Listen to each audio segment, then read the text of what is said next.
This is If My People Bible reading part 198. We're in the book of Luke, which is chock full of Torah, New Covenant Torah. I'll tell you what, maybe the 199, I'll tell you how much Torah is in there, kind of give you an example of the 1050 commands. Chapter 11, verse 2, 3, and 4, all Torah. Many of people call this the Lord's Prayer. And they don't, and many Christians don't even say any other prayer, nor memorize any other prayer like they do. It's like a Sunday school thing. They understand it and then they repeat it. Would you please say a prayer for us? And then that's what they say. That's not what Yeshua is saying in chapter 11. He's saying this is how you do it. This is who you're talking to. This is how you talk to him. And this is what you ask, and leaving out things that you should not ask. But you don't have to copy it. There are a lot of Psalms. There's more than Psalm 23. Okay.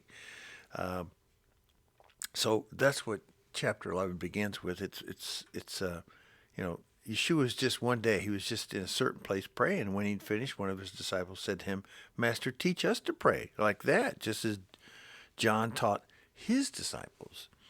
And that's the example he gives them. He gives them the master's prayer. He is the master. And then he goes on, more Torah. Verse 9, so I say to you, ask and it will be given to you. Seek and you will find. Knock on the door and it will be open to you. As a Christian, as a believer, as those who hear and obey, it's an action, it's a verb. You actually do things. And if you're in the will, like Paul was, you go and places you're supposed to go. And whatever the consequences, whatever happens. Oh, sorry about the eyeglasses. I've been out riding a bicycle. You just do it. And then Paul did a lot of things he was supposed to, and he had the fire beat out of him so many times, coming near death. But you know what? He did what he was supposed to be doing. So, having said that,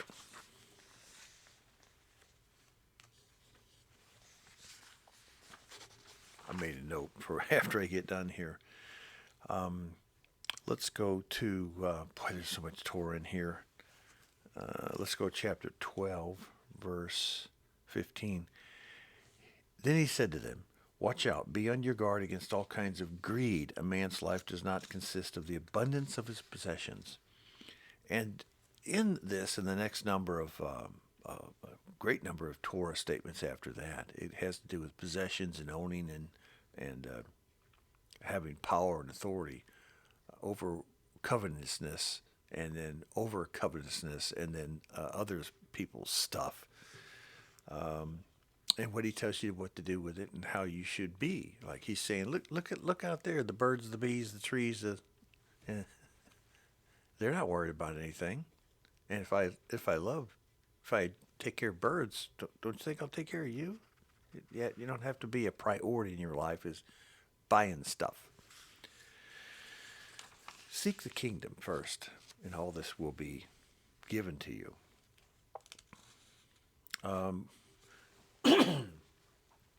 Now, as we're going through Luke, and now we're in chapter 12, 13, 14, he begins to talk about the kingdom to come.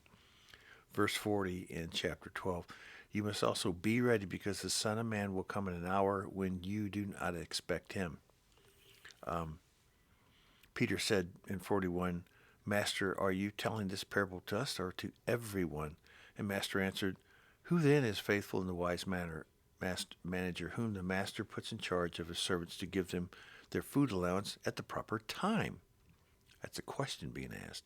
It would be good for that servant whom the master finds doing so when he returns. It's the answer's for both, Peter. It's for both. And then it continues on and it gets even more detailed. Verse 58, Torah. As you were going with your adversary to the magistrate, try hard to be reconciled to him on the way, or he may drag you off to the judge, and the judge turn you over to the officer, and the officer throw you in the pokey. Yeshua is telling you, just like these days, how do we apply it to these days? Well, let's say how we do it. The judicial system is crumbling and falling apart. And the United States, the rest of the world looks at the United States for democracy.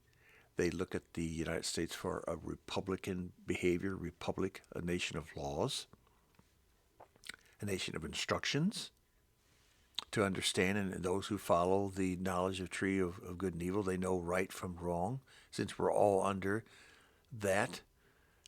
When you live under Torah instruction, when you don't have the Father first, you're under that tree.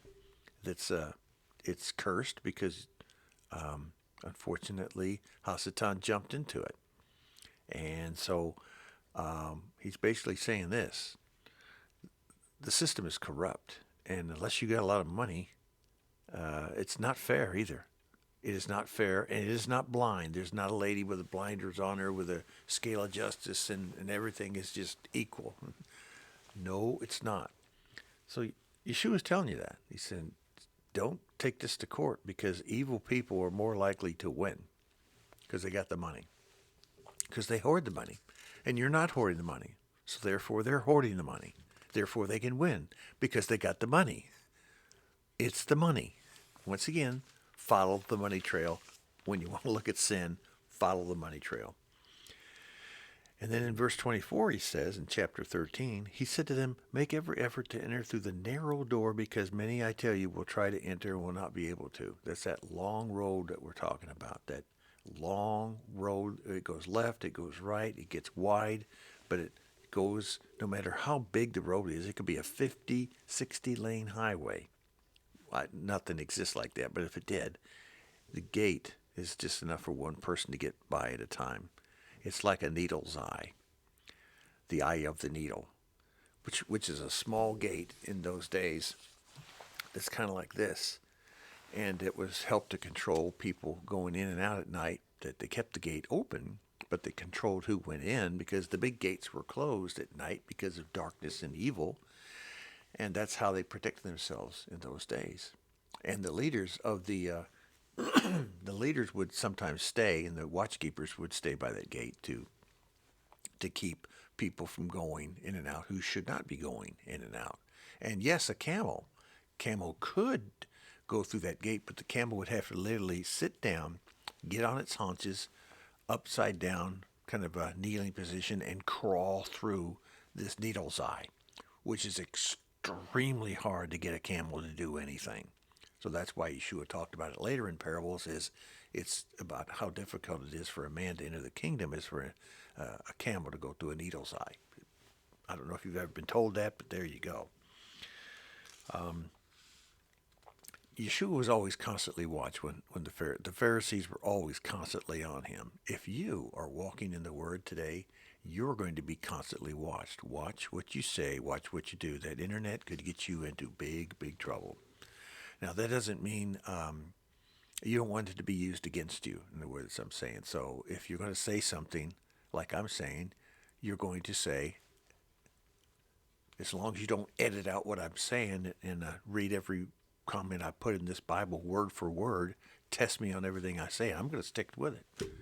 Unless I come back later on and say, it's something so-and-so back in the book of Colossians, I made a mistake, and here's my corrections. I will say that, and you should say that. So should you. So should those thousands and thousands of ministers out there and people selling and hawking their stuff on the internet. When they make a mistake in a book or something they said and done, they need to correct it. I would say, the great majority of everything that is a mistake that should be corrected by people, they do not correct. They want to keep selling the books. If there's made a mistake in a book and nobody wants to buy the book no more, they lost a bunch of money because there's 1,000 of their books sitting in the warehouse waiting to be sold. See the bad thing about being in this ministry and everything's got to be you got to make money. Everything's about money. Click this, push the subscribe, hit the bell button, give me some money. You'll see a subscribe thing on here just so you know I'm on. You won't see nothing about making money. It ain't going to happen. The only reason in the future I would sell anything is because I can't afford to just give everything away that I've been doing my entire life. I just can't. And if I pay $100 to get something, how much do I want? $100, and not with interest. I just want my $100 back. If that's all I've got in life, I can't give everything away. That's that's my business plan. Boy, is there a lot of Torah in this. Goodness sakes, I'm just looking at stuff and saying, boy, I wish I could show them all this. And Yeshua is just he is just Yah. He is just Yah. Salt is good. That's in 1434. But if it loses its saltiness, how can it be made salty again? Back in the days when salt was a method of, like gold and silver, salt was sold by the pound, believe it or not. For a long time, salt was money. And if you messed with salt, like if you could mess with salt and you take 10 pounds of salt and you put 5 pounds of something else in it and you sell it, it's lost its saltiness. Its purity is not there anymore, but you make money. Today, drugs, all kinds of drugs. Cocaine is an example because most chemicals, as a chemist, I can tell you, I used to go in the lab and I had a room full of chemistry everywhere. Chemistry was everywhere, chemicals everywhere, compounds, derivatives, and almost every single thing that was on my shelf was white because when you purify something, it's white. Saying, well, how did you know that was cocaine, Mr. Scott, when I testified in court? I didn't say, well, because it was white, or I didn't say because I ate it, tried it and shot it up. No, I tested it, and and the chemical response was so much of this derivative from the cocaine plant. So it is with salt. So it is with you. You don't want to mix yourself and sell yourself short. Keep your saltiness. He uses so many examples to reach people who read the Bible that maybe you don't understand 80%. Maybe you don't understand 95% of it, but you get 5%. And then when you go and sit down with a congregation, which is a Torah command, on Shabbat with others, and then on the high holy days, the high Shabbats, then you can learn something that somebody else has a gift of understanding that they can give you, and then you understand it. That's why he wants us to. He says, "Forsake not assembly." He wants you to get together. Chapter 16, verse 9. I tell you, use worldly wealth to gain friends for yourself, so that when it is gone, you will be welcomed into eternal dwellings. If you've got money, don't wait till you get old and start giving it away. Share it with others around you. Because, and don't ask for anything back, and don't ask for something from them.